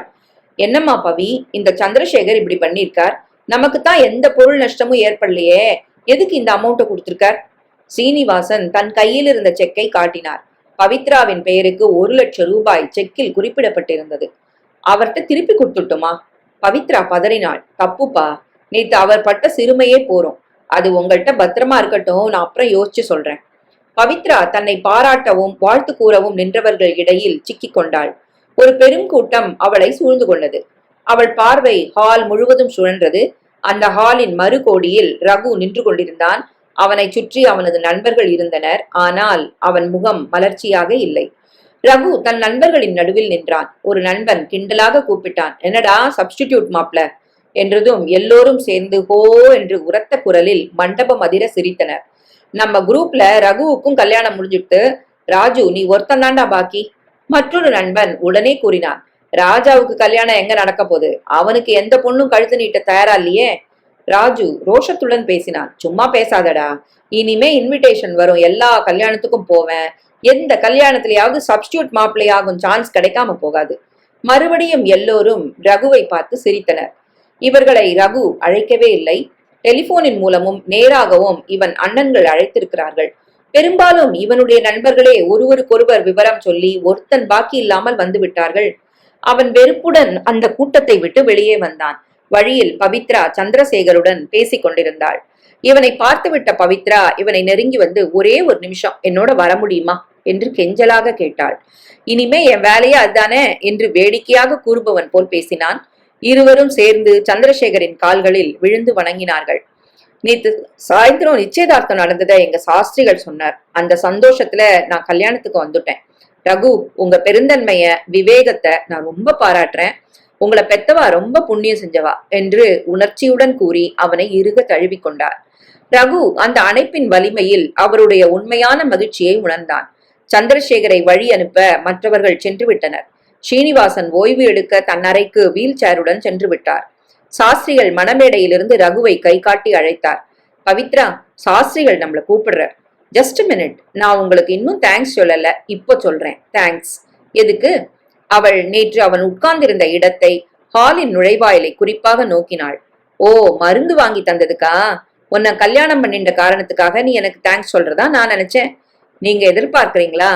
இந்த கல்யாணமே எதிர்பார்க்காம நடந்த ஒண்ணுதானே. அவன் மணமேடையை நோக்கி சென்றான். பவித்ரா பின்னே நடந்தாள். கல்யாணம் முடிந்த 3ஆம் நாள் நல்ல நாளாக இருந்ததால் சம்பந்தி வீட்டில் நடந்த அந்த சுப நிகழ்ச்சிக்கு சுகுணாவும் ஸ்ரீனிவாசனும் வந்திருந்தனர். ஸ்ரீனிவாசன் உடம்பு நன்றாக தேறி குணமடைந்து விட்டார். பால் சொம்புடன் சுகுணா தன் பெண்ணை மாடி அறைக்கு கொண்டு விட்டாள். பவித்ரா, மனசுல ஏதாவது கசப்புணர்வு இருந்தா அடியோடு எரிச்சுடு. இல்லாட்டா என்னைக்காவது ஒரு நாள் பீறிட்டு வெளிவரும். பிரச்சனைகள் வளர்ந்துடும். இந்த மாதிரி நாள்ல அம்மாக்கள் பொண்களுக்கு ஏதாவது புத்தி சொல்லணுமேன்னு நீ சொல்றியா? அப்படி இல்லடி, இந்த கல்யாணத்துல நீ வெளிப்படையா எதுவுமே பேசல. இந்த கல்யாணத்துல இவளுக்கு விருப்பம் இல்லைன்னு அவ தோழிகள் உட்பட மத்தவா நினைக்கிற மாதிரி அம்மாவும் நினைக்கிறா. புரியுறது, நீ வளர்த்த பொண்ணுன்னு உனக்கு பெருமை தேடித்தர அளவுக்கு நான் இருந்து காட்டுவேன். அப்பாவும் ஆசையா ரொம்ப எதிர்பார்க்கிறார். சீக்கிரம் எங்களுக்கு ஒரு பேரனை பெத்துக்கொடு. பவித்ரா அம்மாவின் கன்னத்தில் லேசாக முத்தமிட்டாள். என்னடி இது குழந்தை மாதிரி? அம்மா, நீ கேட்டது கிடைக்கும்னு நான் வாக்கு கொடுத்துதான் அர்த்தம். சுகுணா மகிழ்ந்து போய்விட்டாள். பவித்ரா அறைக்குள் நுழைந்தவள் குழப்பத்துடன் நின்றாள். ரகு அறைக்குள் குறுக்கும் நெடுக்குமாக நடந்து கொண்டிருந்தான். அவள் கதவை தாளிட்டு விட்டு திரும்பினாள். அவன் அவள் கையில் இருந்து பால் சொம்பை வாங்கி 2 டம்ளர்களில் ஊற்றி 1 டம்ளரை அவளிடம் நீட்டினான். எனக்கு ஃபார்மாலிட்டிஸ்ல எல்லாம் நம்பிக்கையே இல்லை. ஃபார்மாலிட்டிஸ் என்றதும் நினைவு வந்தவள் போல் குனிந்து அவனை பணிந்தாள். அவன் சட்டென்று பின்னுக்கு நகர்ந்து வாட் அ ஒண்டர்ஃபுல் டிராமா என்று கிண்டலாக கூறினான். அவள் திகைப்புடன் டிராமாவா என்று கேட்டுக்கொண்டே எழுந்தாள். பின்ன என்ன சொல்றது, ஒரே நாள்ல நாளைக்கு உனக்கு கல்யாணம்னு அறிவிப்பு. பொண்ண காட்டல, பிடிச்சிருக்கான்னு ஒரு கேள்வி இல்ல. என் அண்ணன்மார் 2 பேரும் கோட்ஷிப்லாம் நடந்தப்புறம் கல்யாணம் பண்ணிட்டாங்க. எனக்கு எல்லாமே மறுக்கப்பட்டது. என் கல்யாணம் எனக்கு எவ்வளவு உயர்வா இருக்கணும். ஆசைகள் எனக்கு கூட இருந்திருக்காதா? நான் அவமதிக்கப்பட்டேன். அவள் திகைப்புடன் அவனை பார்த்தாள். ஒரு குழந்தை குற்றம் காட்டி பேசுவது போன்றுதான் தோன்றியது அவளுக்கு. முதல் நாள் நான் தனியா அந்த ஹால்ல உட்கார்ந்துருந்தனே, எதுக்கு தெரியுமா? வரவாட்ட கல்யாணம் நின்னு போச்சுன்னு சொல்லி திருப்பி அனுப்பணும். ஏன் குடும்பத்துல என்ன தவிர எல்லாரும் என்ன உட்காத்தி வச்சுட்டு போய் சேர்ந்தாச்சு. அவன் கூறுவதில் இருந்த நியாயம் அவளுக்கு புரிந்தது. அப்பாவிற்கு உடம்பு வந்துவிடவே இந்த குழப்பம். இல்லாவிட்டால் இவளுடைய மாமாக்களில் ஒருவன் உட்கார்ந்திருப்பான். சாரி, நான் கூட உங்களை மருந்து வாங்கி தர சொல்லி சிரமம் கொடுத்தேன். உண்மையான வருத்தத்துடன் கூறினாள். ஒருத்தருக்கு உயிர் போற அபாயம்னா உதவி செய்ய வேண்டியதுதான். அந்த உதவிகளை கணக்கு செய்யற அளவுக்கு நான் அல்பம் இல்ல. பொன் பார்க்க உங்க அப்பா அம்மா வந்தப்போ நீங்களும் கூட வர வேண்டியதுதானே? அவ என்ன ஒரு வார்த்தை கேட்கலையே. நானும் வரேன்னு தமுக்கு அடிக்கிற அளவுக்கு நான் கேடுகட்டு போல. அதை விட கொடுமை, இந்த கல்யாணத்துல எனக்கு ஃப்ரெண்ட்ஸ் நடுவுல ஒரு புது பட்டம் கிடைச்சிருக்கு. என்ன தெரியுமோ? சப்ஸ்டிடியூட் மாப்ள. எவனோ ஒரு அமெரிக்க ஸ்கவுண்டலுக்கு நான் சப்ஸ்டிடியூட் மாப்ள. பவித்ரா உடல் நடுங்கியது. அவள் எதிர்பார்த்ததற்கு மேல் பிரச்சனைகள். மிக புத்திசாலித்தனமாக தன்னை பாதுகாத்து கொண்டதாக நினைத்து மாமியார் மாமனாரிடம் பேசினாள். முக்கியமான இடத்தில் தவறவிட்டாள். அவளுடைய எதிர்காலம் இந்த ஒரு இரவில் எப்படி இருக்கும் என்பது தெரிந்துவிட்டது.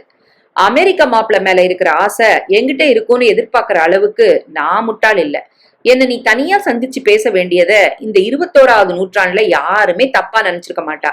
அதுவும் நீ அமெரிக்க வரனையே கல்யாணம் செஞ்சுக்க ரெடியா இருந்தவா, நீ என்கிட்ட பேச வேண்டியதை எங்க அப்பாட்ட பேசின. நீயும் என்ன மதிக்கல. பவித்ரா தன் கண்ணீரை அடக்க முயன்றாள். பவித்ரா, எல்லாத்தையுமே நான் மறந்துடுவேன்.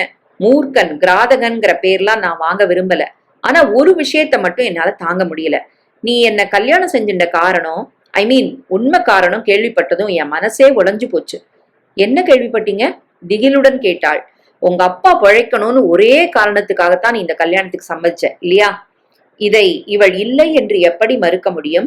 இந்த கல்யாணம் நடக்காது இருந்தால் சத்திரத்திலிருந்து வெளியேறும் நபர்களில் இவள்தான் முதலாக இருப்பாள். இது எப்படி இவன் வரையில் எட்டியது? என்ன பதில காணோம்? அவள் விடுவிடுவென நடந்து அவனை மறுபடியும் வணங்கினாள். இதோ பாருங்கோ, இது எந்த ஃபார்மாலிட்டிக்காகவும் செய்யல. நான் அறியாம செஞ்ச சில தப்புகளுக்காக மன்னிப்பு கேட்கிறேன், என்ன மன்னிச்சிருங்கோ. உன் மன்னிப்பு கேட்கிற படலம் என் மனசை தொடல, ஏன் கிட்ட கூட நெருங்கல. அவள் எழுந்தாள். இப்போ உங்க மனசு எனக்கு புரியுறது. உங்க அப்பா உங்களை பொன் பார்க்க வைத்து நீங்க பொன் பிடிக்கலன்னு சொல்ல கூட சந்தர்ப்பம் தரல. நீங்க வெறுத்த இந்த கல்யாணத்தை அவர் நடத்தி முடிச்சுட்டார். நான் உன்னை பிடிக்கலன்னு எப்ப சொன்னேன்? நீங்க பேசுறதோட அர்த்தமே அதுதானே. எனக்கு உன்னை பிடிச்சிருக்கு, பிடிக்கல அது வேற விஷயம். கல்யாணம் எவனோ ஒருத்தனோட நடந்தா போதும்னு நீ இந்த கல்யாணத்தை பண்ணிட்டு இருக்க இல்லையா? உனக்கு என்ன பிடிக்கல, இந்த நினைவுதான் எனக்கு எரிச்சலா இருக்கு. உன்னத்தோட என் மனசு இடம் கொடுக்கல. மன்னிப்பு கேட்டப்புறமும் தண்டனையா? இத நீ தண்டனையா நினைப்பேன்னு எனக்கு நம்பிக்கை இல்ல. உங்களுக்கு நம்பிக்கை இல்லைன்னா எனக்கு ஆச்சரியம் இல்ல. தண்டனை விதிக்கப்பட்ட கைதியாவே நான் வாழ வேண்டிய விதி போல இருக்கு. என் ஜாதகத்துல ஏதோ கோளாறு போல இருக்கு. உன் ஜாதகத்துல கல்யாண கைதியா நீ வாழணும்னு இருக்கு. ஏன் இப்படி வெறுத்துக்கிறீங்க? நம்ம எதிர்காலம் நம்ம கையில தான் இருக்கு. பிளீஸ் உங்களோட வீணான ஆராய்ச்சிகளையும் தீய தீர்வுகளையும் விட்டுடுங்க. அவன் பதிலே பேசாமல் பெரிய விளக்கை அணைத்துவிட்டு இரவு விளக்கை எரிய விட்டான். பவித்ராவுக்கு இதற்கு மேல் அவனிடம் தழைந்து போவதென்று புரியவில்லை. அங்கே மூலையில் இருந்த பாயை எடுத்து விரித்தாள். நீ கட்டில தைரியமா படுத்துக்கலாம், என்னால உனக்கு ஒரு தொந்தரவும் ஏற்படாது. உங்க அப்பா வாங்கின கட்டில் தானே. கட்டில பத்தி பிரச்சனை எதுவுமே இல்ல. இப்போ நான் உங்களுக்கு வேண்டாத பொண்டாட்டி. கால் பட்டாலும் குத்தம், கைப்பட்டாலும் குத்தம். நான் கீழே படுத்துக்கிறதே நல்லது. பவித்ரா சொன்ன விதம் அவனுக்கு சட்டென்று சிரிப்பு வந்துவிட்டது. ஆனால் அதற்கப்புறம் அவன் எதுவும் பேசவில்லை. பாலை குடிக்க மறந்த பவித்ரா நினைவு வந்து எழுந்திருந்து குடித்தாள். அவன் பேச்சின் நடுவே பாலை குடிக்க மறக்கவில்லை. நாளைக்கு கேள்வி எதுவும் வரக்கூடாது என்ற பயத்துடன் ஆரிய பாலை குடித்தாள். உத்தமமான பிள்ளையாக இருக்கலாம், ஆனால் வேண்டாத குணமாக இந்த தாழ்வு மனப்பான்மை ஏற்பட்டு விட்டதே. இதை எப்படி போக்குவது? ஆனால் அதே சமயத்தில் தன் மேலும் சில பிழைகள் இருப்பதை அவள் உணராமல் இல்லை. மறுநாள் காலையில் தூக்கம் விழித்தவுடன் கடியாரத்தை கவனித்தாள். மணி 6 இருந்தது. எழுந்ததும் கட்டிலை பார்த்தாள். ரகு எழுந்து போயிருந்தான். அவன் போர்வையை மடித்து வைத்து கட்டிலில் விரிப்பை சீர்படுத்தி சரி செய்தாள். தன் போர்வை தலைகாணியையும் ஒழுங்காக கட்டில் மேல் வைத்தாள். அவன் கீழே வந்து பல்லை பிரஷ் செய்து முகம் கழுவி வருவதற்குள் நீலா 2 பேருக்கும் காஃபியை கலந்து டைனிங் டேபிளில் வைத்தாள். பவித்ரா, நான் குளிக்க போறேன். ரகுவுக்கு காஃபி கொண்டு போய் கொடு.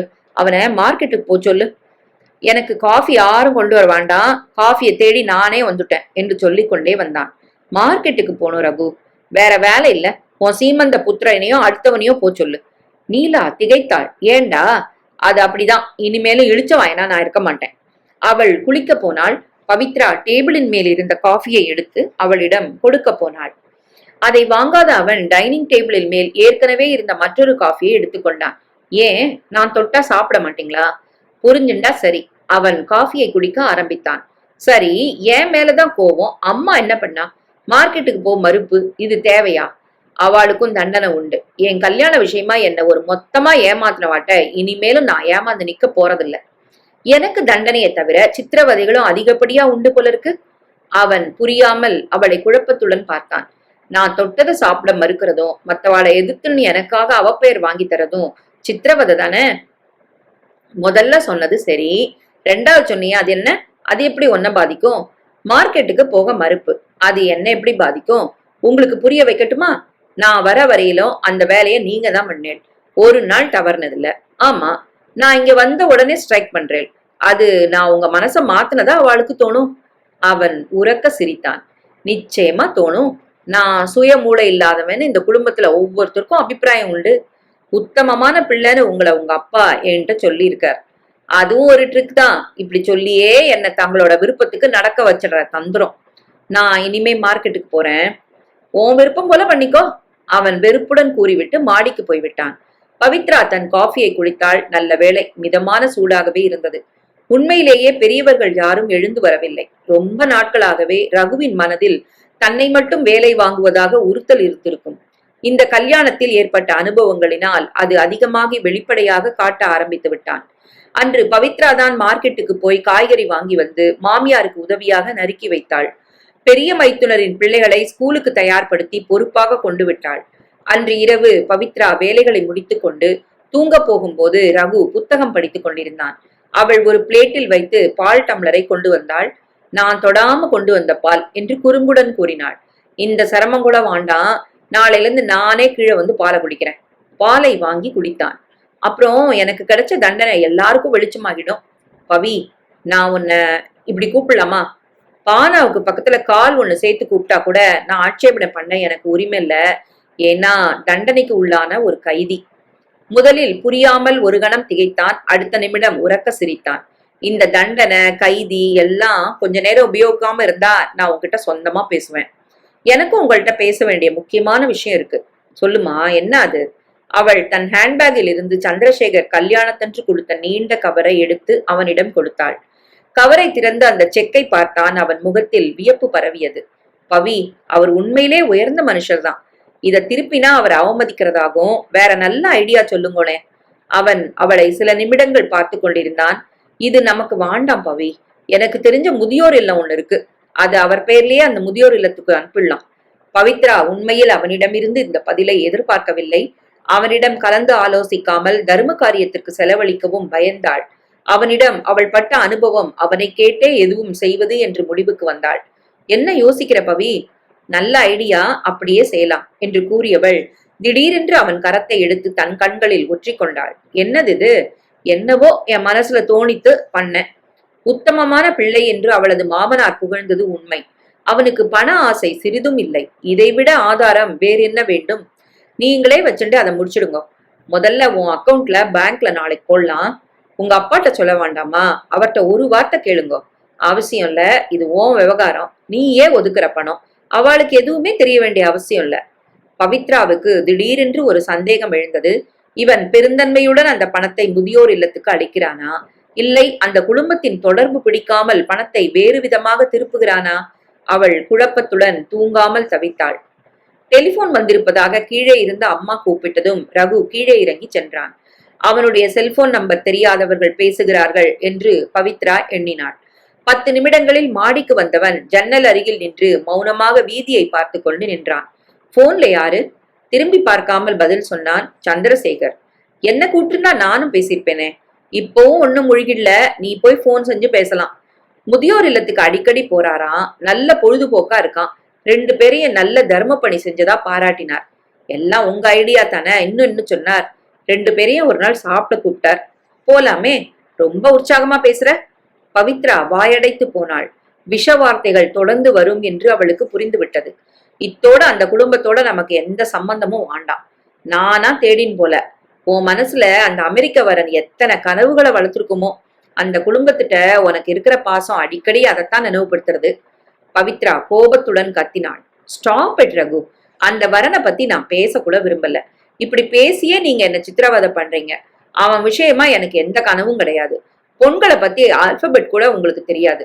இது உங்க பேச்சுல இருந்தே தெரியறது.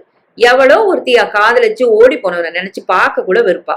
உங்க மனைவியை பத்தி நீங்களே கீழ்த்தரமா தயவு பண்ணி நினைக்காதீங்க. அவளுக்கு இவ்வளவு கோபம் வரும் என்று எதிர்பாராத அவன் அதிர்ந்து போய் நின்றான். அந்த கோபத்தை அவள் 2 முழு நாட்கள் வெளிப்படையாகவே காண்பித்தாள். ரகு தன்னை நொந்து கொண்டான். 2 நாட்கள் கழித்து அவனாகவே வலிய போய் அவளிடம் பேசினான். அவள் ஜன்னல் அருகில் நின்று வெளியில் பார்த்து கொண்டிருந்தாள். இவன் டேபிளின் மேல் உட்கார்ந்து பேச ஆரம்பித்தான். பவித்ரா, இன்னைக்கு உங்க அப்பாவை பார்க்க போனேன்.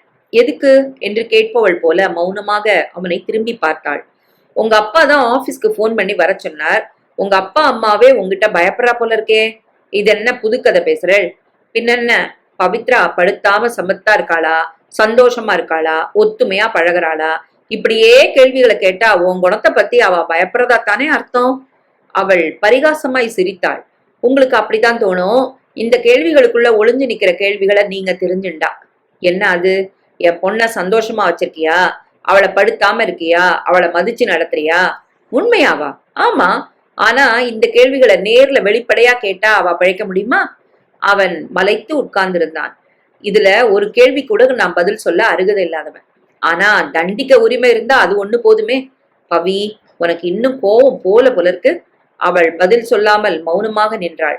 நான் ஆபீஸ்ல இருந்து சீக்கிரம் நாளைக்கு வரேன். அப்பா அம்மாவை பார்க்க போலாமா? அதற்கும் அவள் பேசவில்லை. 2 பேரும் கோவைக்கு போய் உன் பெரிய மாமாவோட 1 மாசம் இருக்க போறா. எனக்கு அது தெரியும். ஸ்டேஷனுக்கு நாம வழி அனுப்ப போலாம். அந்த சமயத்துல 2 நாள் அவளோட இருந்துட்டு வாயேன். வாண்டாம். நான் உங்களை கல்யாணம் பண்ணிட்ட காரணமா எதை மனசுல நினைச்சிட்டு இருக்கீங்களோ அதுவே நிஜமா போயிடும். டேபிளின் மேலே உட்கார்ந்திருந்த அவன் இறங்கி இரும்பு சேரில் வழக்கமான ஸ்டைலில் உட்கார்ந்து கொண்டான். இரும்பு சேர் நகர்ந்த ஒலியினால் பவித்ரா சட்டென்று திரும்பி பார்த்தாள். அவன் உட்கார்ந்திருந்த ஸ்டைலை பார்த்ததும் முதலாக அவனை சந்தித்தது அவளது நினைவில் எழுந்தது.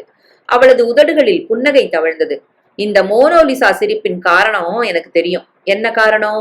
உன்கிட்ட மாட்டிண்டு தண்டனை அனுபவிக்கிறது நான் தான். நீ அதை நினைச்சுதானே சிரிக்கிற? எனக்கு ஏற்கனவே நீங்க கொடுத்திருக்க தண்டனையால நீங்களும் பாதிக்கப்பட்டிருக்க இல்லையா? மேபி. அவன் அசடு வழிய சிரித்தான். அவள் தான் படுத்துக்கொள்ள பாயை விரித்தவுடன் அவன் சிறிது எரிச்சலுடன் கூறினான், பவி, உனக்கு பிடிவாதம் ரொம்ப அதிகம். நான் விலங்கு பூட்டப்படாத கைதிதான், ஆனாலும் விதிமுறைகளை மீறக்கூடாது. அவள் குரலில் விஷமம் கலந்திருந்தது. அவன் எரிச்சலுடன் இரும்பு சேரை உதைத்துவிட்டு கட்டிலில் போய் படுத்தான். பவித்ரா விளக்கை அணைத்துவிட்டு இரவு விளக்கை எரியவிட்டு தன் பாயில் படுத்துக் கொண்டாள். பவித்ரா காய்கறிகளை நறுக்கி கொண்டிருந்தாள். அவளது மாமனார் நாராயணன் பேப்பர் படித்துக் கொண்டிருந்தார். காஃபி குடித்துக் கொண்டிருந்த ரகு பவித்ராவிடம் கேட்டான், பவித்ரா, உன் ஆபீஸ் விஷயம் என்னாச்சு? நோட்டீஸ வாபஸ் வாங்கிட்டு வேலையில ஜாயின் பண்ண சொல்லியிருக்கார் ஜிஎம். தன் அப்பாவை ஒரு முறை பார்த்துவிட்டு அவர்களிடம் என்ன சொல்கிறார் என்று ஜாடை செய்து கேட்டான். அவள் ஒரு நிமிடம் தயங்கினாள். அப்பா வேலைக்கு போவானான்னு அபிப்பிராயப்படுறார். பேப்பர் படித்துக் கொண்டிருந்த நாராயணன் பேப்பரை தாழ்த்தி பவித்ராவை வெறித்தார். அவள் ரகுவுக்கு தெரியாமல் இரு கரங்களையும் குவித்து கெஞ்சும் பார்வையை பார்த்தாள். அவர் மறுபடியும் பேப்பரில் முகத்தை மறைத்துக் கொண்டார். நான் சொல்றேன் பவி, நீ வேலையை விடக்கூடாது. அவ சொன்ன தேதிக்கு ஆபீஸ்ல ஜாயின் பண்ணிடு. அப்பா அம்மா ஞாயிற்றுக்கிழமை கோவைக்கு போனதும் நான் திங்கக்கிழமையில இருந்து ஆபீஸ்க்கு போறேன். Very good. சனிக்கிழமை அங்க போய் அவளோட இரு. அவளுக்கும் திருப்தியா இருக்கும். அப்பா, நீங்க என்ன சொல்றேன்? பவித்ரா 2 நாள் அவ அப்பாவோட இருக்கட்டுமே. இருக்கட்டுமே. பேப்பரில் இருந்த அவர் பார்வையை எடுக்காமலேயே கூறினார். ரகு ஆபீஸுக்கு போனதும் அவர் பவித்ராவை அழைத்து கேட்டார், உங்களுக்குள்ள என்னம்மா? நீங்க என்ன வேலைக்கு அனுப்ப விருப்பப்படாதம இருந்தா அவர் நிச்சயமா அனுப்புவார். லீலா, உங்க 2 பேருக்குள்ள ஏதோ சிக்கல்னு சந்தேகப்பட்டு என்கிட்ட சொன்னா அது உண்மைதானா? பவித்ரா சிரித்தாள். உங்க உத்தமமான பிள்ளை நல்லவர் தான். இந்த திடீர் கல்யாணம் அவரை சமயங்கள்ல திசை திருப்புறது. காரணம், இந்த கல்யாணத்துல அவனுக்கு என்ன குறை? மத்தவாளை போல அவருடைய கல்யாணம் நடக்கல, கல்யாண பத்திரிக்கை அடிக்கல, பொண்ணை பார்க்கல, அவருடைய அபிப்பிராயத்தை யாரும் கேட்கலையாம். நீங்களும் அம்மாவும் அவரையும் அழைச்சுன்னு வந்திருக்கலாமே. நீ பேச விரும்பினது எதுவா இருக்குமோ, அவன் அதை பிடிக்காம கல்யாணம் ஆண்டான்னு சொல்ல போறானேன்ற பயத்தினால அவனை தவிர்த்தேன். நானே உங்க அப்பா உயிருக்காக அந்த கல்யாணம் நடந்தாகணும்னு விரும்பினேன். பவித்ராவுக்கு புரிந்தது. இவர் இந்த எண்ணத்தில் அப்பாவுக்காக அந்த பெண் கல்யாணம் பண்ணிக்க சம்மதித்திருப்பதாக எதையாவது சொல்லி இருப்பார். ரகுவின் மனதில் அது படிந்திருக்கும். அம்மா பவித்ரா, சரித்திரம் திரும்புறதுன்னு சொல்லுவா. அது உண்மைதான் போல இருக்கு.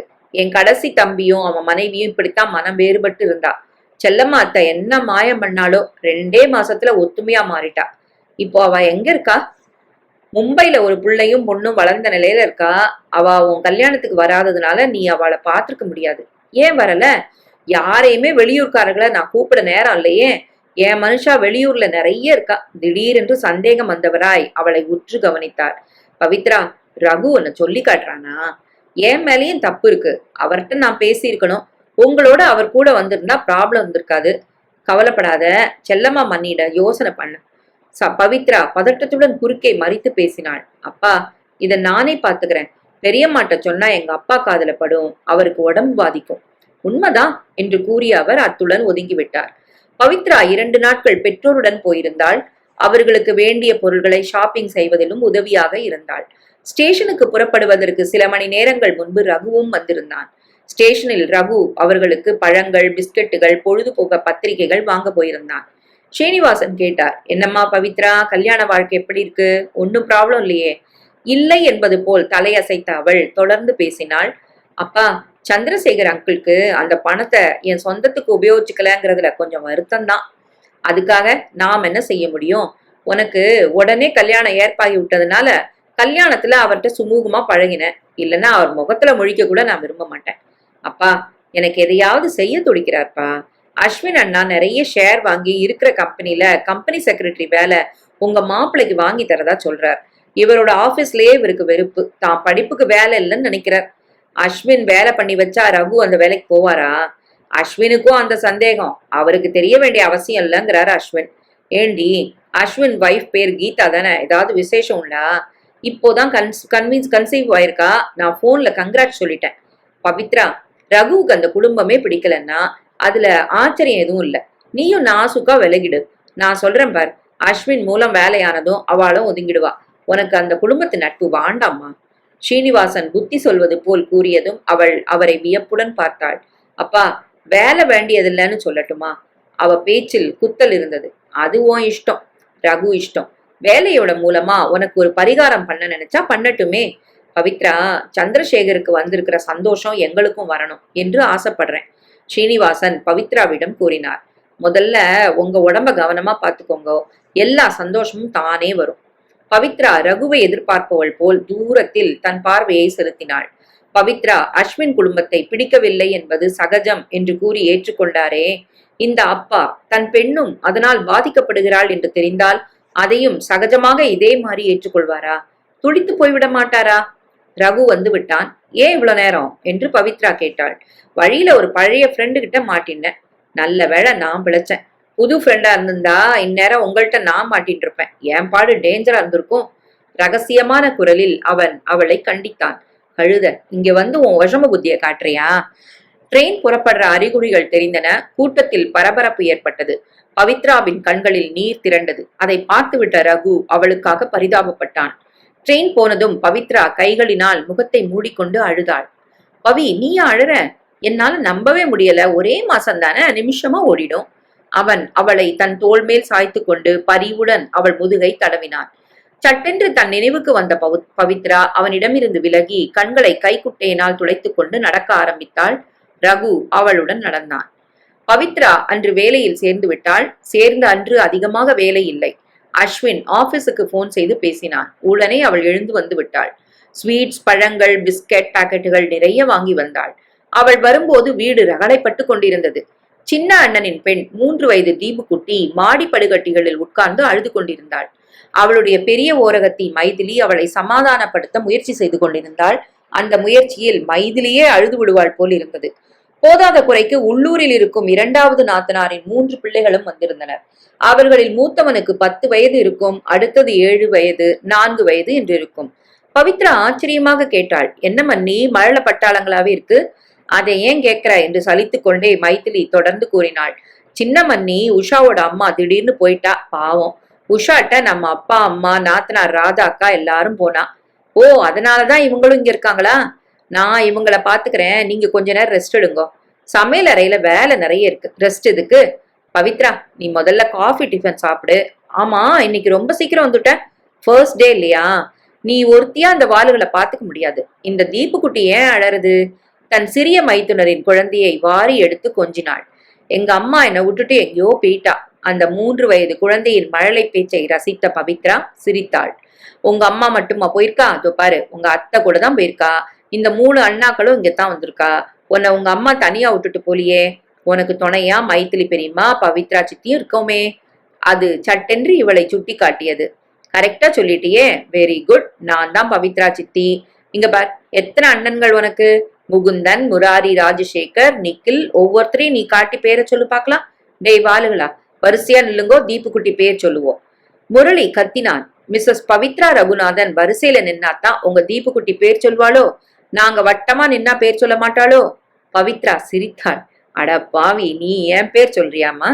அவன் எல்லோருக்கும் ஏதோ ஜாடை காட்டினான். எல்லா குழந்தைகளும் பவித்ரா ரகுநாதன் என்று அவளுடைய பெயரை பல தடவைகள் கூவியது. அவள் தன் 2 காதுகளையும் மூடிக்கொண்டாள். ஓகே ஓகே தீப்புக்குட்டி, இப்போ ஃபேஸ் வாஷ் பண்ண ஊர்கோலமா போறாளாக்கும். அவ இந்த ஹால்ல இருந்து டைனிங் ஹாலை தாண்டி கொல்லப்புறத்துல இருக்கிற குளிக்கிற ரூமுக்கு ஊர்கோலமா போகணும். இந்த ஊர்கோலத்துல யானையாவும் குதிரையாவும் முதல்ல போகணும். 2 பேர் பேண்ட் வாசிக்கணும். சாப்பிடுகிற தட்டுகளையும் கரண்டியையும் கொண்டு வந்து 2 பேரிடம் கொடுத்தாள். பவித்ரா அந்த குழந்தையை தூக்கி தன் தோளில் உட்கார்த்தி வைத்துக் கொண்டாள். சித்தி, பேண்ட்ல நாங்க வாசிக்க முடியா ஏதாவது டியூன் கொடுங்கோ. ஓகே, சாரே ஜஹாசே அச்சா. அந்த 2 லைனையே மறுபடியும் வாசிங்கோ. எவனுக்காவது மேல தெரிஞ்சா பாடலாம். அவள் தோளில் உட்கார்ந்திருந்த தீபுக்குட்டி பெருமையாக சிரித்தது. நாத்தனாரின் 2வது பிள்ளை நிக்கில் கேட்டான், நான் ஊர்கோலத்துல எதுவுமே கிடையாதா? பெரியவன் கிண்டல் செய்தான். நீ கழுத மாதிரி கத்திண்டு ஊர்கோலத்துல பின்னாலே வாயேன். நோ, ஊர்கோலத்தன் பின்னால யாருமே வரக்கூடாது. எல்லாருக்கும் முன்னால மயில் டான்ஸ் ஆடு. நிதானமா ஆடிண்டே போனோம். நீ தான் நம்ம ராஜகுமாரியோட ஊர்வலத்தை லீட் பண்ண போற. மயில் டான்ஸ் எப்படி ஆடுறது? நான் ஆடி காட்டுறேன். நீ இதையே நிதானமா கடைசி வரைக்கும் செய்யணும். குழந்தையை தோளில் சுமந்தவாறு ஸ்டெப்ஸுடன் சாய்ந்து சாய்ந்து மயிலை போலவே ஆடினாள். அந்த பையன் அதை கவனமாக பார்த்திருந்து அழகாக செய்தான். ஒருவர் பின் ஒருவராக போன அந்த ஊர்வலம் மிக அழகாக அமைந்தது. மைதிலி தன்னை மறந்து பார்த்து கொண்டிருந்தாள். பவித்ராவின் சாதனையை வியந்து பாராட்டினாள். குருதோஷமாக இருந்த இடத்தை பசும் சோலையாக அவள் மாற்றியதை கண்டு அதிசயப்பட்டாள். பவித்ரா, போதும், டிஃபன் சாப்பிடவா? இல்ல மன்னி, இந்த தீப்பு குட்டி ட்ரெஸ் பண்ணிக்க போறா. உடனே, தீப்பு குட்டி இல்ல, நான் ராஜகுமாரி, அவள் சிணுங்களுடன் கூறியதும் குழந்தைகள் கைகொட்டி ஆரவாரித்தார்கள். பவித்ராவும் மைத்திலியும் ஒருவரை ஒருவர் பார்த்து சிரித்தனர். பவித்ரா, உன் கையில என்ன மேஜிக் ஸ்டிக் வச்சிருக்கியா? மைத்திலி கேட்டாள். பவித்ரா மனதுக்குள் நினைத்தாள், உண்மையாவே என் வசம் மேஜிக் ஸ்டிக் இருந்தா என் ரகு என்கிட்ட வந்திருப்பாரே. பவித்ரா விளக்கு ஏற்றினதும் எல்லோரையும் மாடிக்கு அழைத்து சென்றாள். கட்டிலில் அவளை சுற்றி உட்கார்ந்த அத்தனை குழந்தைகளும் அவளுடைய கதைகளை இடைவிடாமல் சுவாரஸ்யமாக கேட்டன. நடுநடுவில் தான் வாங்கி வந்திருந்த ஸ்வீட், பிஸ்கட் எல்லாவற்றையும் பகிர்ந்து அளித்தாள். இரவு 8 மணிக்கு வந்த ரகு தன் அறையில் அந்த காட்சியை பார்த்ததும் சிரித்தான். பவித்ரா, நீ எப்போ நர்சரி ஸ்கூல் டீச்சரா மாறின? மைத்திலியின் பிள்ளை ராஜா கட்டிலிருந்து குதித்தான். நான், முரளி எல்லாம் நர்சரி ஸ்கூல் பசங்களா? சாரிப்பா, உங்க 2 பேரையும் நான் கவனிக்கல. பவி என்று கூப்பிட்ட அவன் ஆங்கிலத்தில் பேசினான்.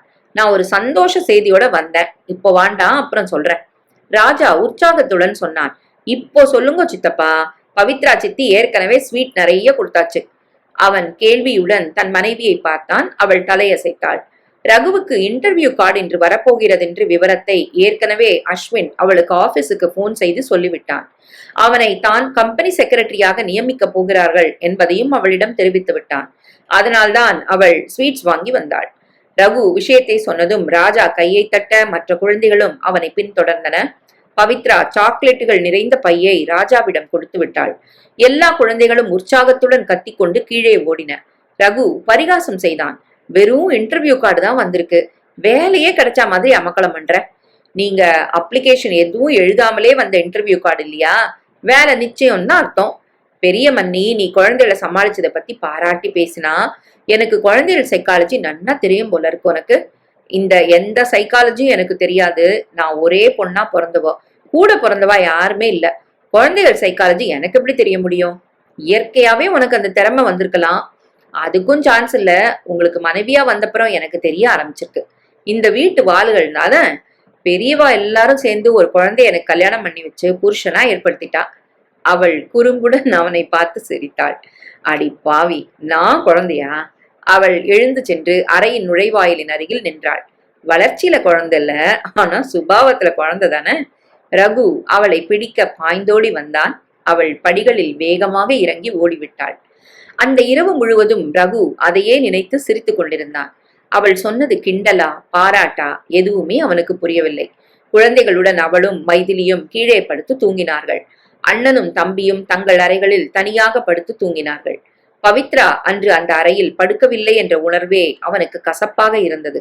மறுநாள் காலையில் ரகு சாப்பிட வரும்போதே டைனிங் டேபிளில் அவனுடைய சாப்பிடும் தட்டை போட்டு வைத்திருந்த பவித்ரா அவனுக்கு பரிமாற காத்திருந்தாள். ராஜா ஏதோ அமர்க்களப்படுத்தினான். பவித்ரா அதை ரசித்து சிரித்து கொண்டிருந்தாள். இரும்பு சேர் ஒன்றை இழுத்து போட்டுக்கொண்டு அதன் முதுகின் பக்கம் திரும்பி உட்கார்ந்து தன் 2 கைகளையும் அதன் மேல் போட்டுக்கொண்டு கால்களை 2 பக்கமும் தொங்க விட்டு கொண்டிருந்தான். சித்தி, ரகு சித்தப்பாவோட ஸ்டைல் இப்படித்தான் உட்கார்வார். ஆபீஸ்ல எப்படி உட்கார்வார்? இப்படி உட்கார்ந்தா வேலை பண்ண முடியுமா? பவித்ரா சிரித்தாள். அவரை கேட்டு சொல்றேன். என்னடா மகனே, என் தலை உருள்றது? அவன் குரலை திடீரென்று கேட்டதும் ராஜா எடுத்த ஓட்டம் முன்கட்டு ஹால் எல்லாவற்றையும் கடந்து வீதியில் போய் நின்றது. மைதிலி குழந்தைகளுடன் ஹாலில் உட்கார்ந்திருந்தாள். குழந்தைகள் கார்ட்டூன் நிகழ்ச்சியை டிவியில் சுவாரஸ்யமாக பார்த்து கொண்டிருந்தன. நான் உங்களை முதல்ல பார்த்தப்போ நீங்க இப்படித்தான் உட்கார்ந்திருந்தேன் என்று கூறிக்கொண்டே அவனுக்கு பரிமாறிய பவித்ரா அவன் முகத்தை பார்த்து சிரித்தாள். இப்பவும் எனக்கு நினைவுல இருக்கு. நீங்க என்னை பார்த்ததும் என்னை அடிக்க வரா மாதிரியே சேர தூக்குனேன். அவன் அசலு வழிய சிரித்தான். சேச்சா, ஒன்ன அடிக்க வரல. கல்யாணம் நின்ன இன்ஃபர்மேஷனை வரவாளுக்கு சொல்லி அவளை திருப்பி அனுப்ப போதுமே. அந்த கதையை கேட்டு என் காது புளிச்சு போச்சு. எரிச்சலுடன் கூறினாள். அப்போ உன்னை என் மனசுல நினைச்சுட்டு இருந்தேன். ஒன்ன நினைக்கல, நின்னு போன கல்யாணத்தோட ஹீரோயின. அந்த பொண்ணுக்கு இது எவ்வளவு ஷாக்கா இருக்கும்னு நினைச்சேன். பாவம், அந்த பொண்ணு மனசு என்ன பாடுபடும்னு. கரெக்டா அந்த சமயத்துல கல்யாண பொண்ணே எதிரில வந்து நின்னதும் எனக்கு தடுமாற்றமாய் போச்சு. அதனால அந்த தடுமாற்றத்துல நான் எழுந்தப்போ என்னையும் அறியாம சேர கையில எடுத்துட்டேன். நான் தான் அந்த கல்யாண பொண்ணுன்னு உங்களுக்கு எப்படி தெரிஞ்சது? கையில விரல் நுனிகள்ல மருதாணி சிவப்பு பார்டர், கலர் கலரா கையில கண்ணாடி வளையல்கள், தலையில ராக்கொடி வச்சு பின்னி நிறைய பூச்செண்டு சூழ, நெத்தியில சுட்டி நிறைய நகைகள். என்ன புடவை ஒட்டியிருந்த தெரியுமா? நேவி ப்ளூல மைசூர் கிரேப் சில்க் புடவை. உன் வெண்மையான நிறத்துக்கு அந்த கலர் அழகாவும் பொருந்திருந்தது. அவன் வர்ணித்ததும் அவள் முகம் சிவந்தது. என்ன நீங்க நன்னாவே பார்த்திருக்கேள். இந்த அழகுல பொண்ணை கண்ணுல காட்டலன்னு ஏன் சம்மதங்க கேட்கலன்னு உங்க அப்பா மேல ஒரு கம்ப்ளைண்ட். இது தேவையா? நீ என்ன சொல்லு. கல்யாணம் நிச்சயம் ஆனதும் நீ என்கிட்ட தனியா பேசியிருக்கணும். அந்த குறை எனக்கு இப்பவும் உண்டு. ஒரு கதவு மூடினா இன்னொரு கதவு திறக்கும்பா. நானே ஒரு கதவை சந்தோஷத்தோட மூடினேன். அந்த வழி சரியில்லைன்னு தெரிஞ்சுதான் மூடினேன். ஆனா இன்னொரு வழி கதவு தானே மூடிண்டு அடைச்சுட்டுன்னு எனக்கு இருள் தான் மிச்சம். நான் ஜாதக குளர் தான் போல இருக்கு. அவனுக்கு தயிருக்காக சாதம் கொண்டு வந்தாள். அதுக்கு காரணம் யாரு? காரணம் நான் தான். விரக்தியோடு சிரித்தாள். எனக்கு சாப்பாடு வெளியில லேட்டா தான் வருவேன். சரி. அன்று பிற்பகல் நாத்தனாரின் குழந்தைகளை அவர்கள் அப்பா அழைத்து போய்விட்டார். மைத்திரியின் குழந்தைகள் இரண்டும் அவர்கள் அறைக்கு தூங்க போய்விட்டன. ஆனால் தீப்பு குட்டி பவித்ராவை விட்டு நகர மறுத்து விடவே பவித்ரா கட்டிலில் அவளுடன் படுத்திருந்தாள். ரகு வந்ததும் ஆச்சரியத்துடன் கேட்டான். ஆஹா, இது என்ன ஆச்சரியம்? கற்பனையை சும்மா ஓட்டாதீங்கோ. குழந்தை தூங்குனதும் என் இடத்துக்கு நான் போயிடுவேன். நீ இங்கே படுத்துக்கலாம் பவி. தீப்பு குட்டிக்கு தான் இனிமே உனக்கு பாதுகாப்பா இருக்காளே. ஒரு நாள் நான் தான் கீழே படுத்துண்டா கூட போச்சு. சித்தப்பா இவ்வளோ இடம் இருக்கே, நீ என் பக்கத்துல படுத்துக்கோ. இருவரும் சிரித்தனர். ரகு அந்த குழந்தையின் கன்னத்தில் முத்தமிட்டான். தீப்பு சொன்ன மாதிரி நான் இங்க படுக்கலாமா? உன் பெர்மிஷன் உண்டா? சித்தப்பா பாடு, பொண்ணு பாடு. சித்தப்பா பாடு, பொண்ணு பாடு. என் பர்மிஷன் எதுக்கு நடுவுல? நடுவுல நான் தான் சித்தி இருக்கேன்.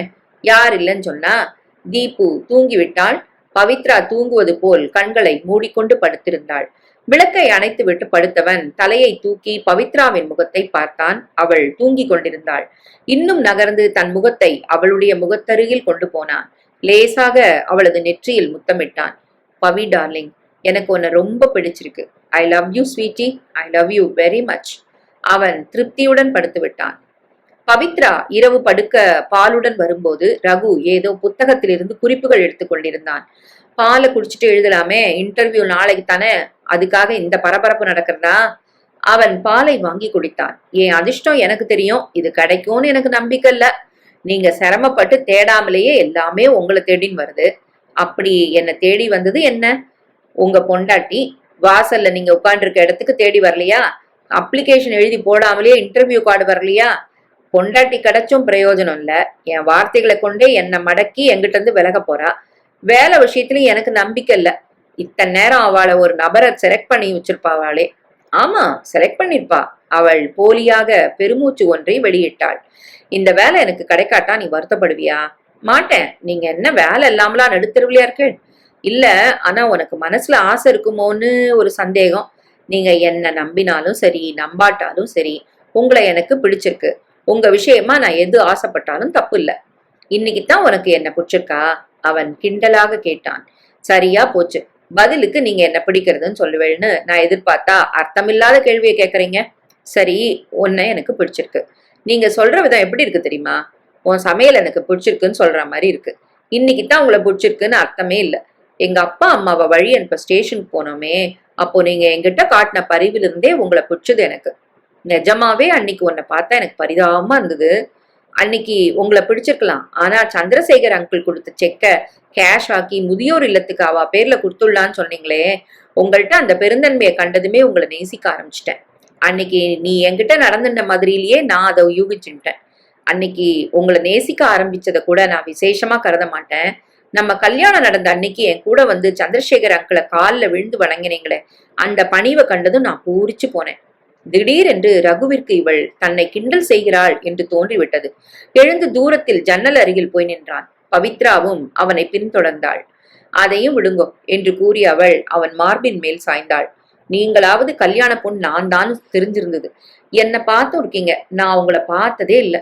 நிச்சயதார்த்தின் போது மணமேடையில உங்களை பார்த்தேன். என் மனசு அப்படியே மகிழ்ச்சியில திணறுச்சு. ஏன் தெரியுமா? பெரிய கல்யாண மண்டபத்துல ஒரு இரும்பு சேர்ல தனியா உட்கார்ந்துருந்தவரு, நான் மருந்து வாங்கிட்டு வர சொன்னதும் மறு பேச்சு இல்லாம போனவரு எனக்கு கணவரா பக்கத்துல வந்து உட்கார்ந்துருந்தார் என்று கூறி அவனை பார்த்து சிரித்தாள். அப்போ என் மனசுக்கு பிடிச்சவர் என்ன அறியாம என் கணவரா வந்ததால என் மனசு எவ்வளவு துள்ளி குதிச்சிருக்கும். பரவசமாகி போன ரகு அவளை தன் மார்போடு சேர்த்து அணைத்துக் கொண்டான். இத நாளே நீ சொல்லியிருக்கலாமே. நான் நாள் உங்களை மண்டிட்டு மன்னிப்பு கேட்டேன். அதுக்கே நீங்க இறங்கல. நான் பேசுறத கேட்கிற மூட்லயும் இல்ல. நீங்க மட்டும் என்னவா நேத்து ராத்திரி தான் நான் தூங்குனதும் சொன்னீங்க. பவி, நேத்து ராத்திரி நீ தூங்கலியா? வெறும் பாவனையா? அவள் அவனை பார்த்து சிரித்தாள். Pavi my dear, I love you, I love you. அவன் தொடர்ந்து கூறிக்கொண்டே இருந்தான். பவித்ரா தன் விரல்களினால் அவன் உதடுகளை மூடினாள். அவன் குழந்தையை போன்று அவளை தன் இரு கரங்களாலும் அள்ளி எடுத்தான். அவள் தன் இரு கரங்களையும் மாலையாக அவனது கழுத்தை சுற்றி வளைத்தாள். ரகு கட்டிலை நோக்கி நடந்தான்.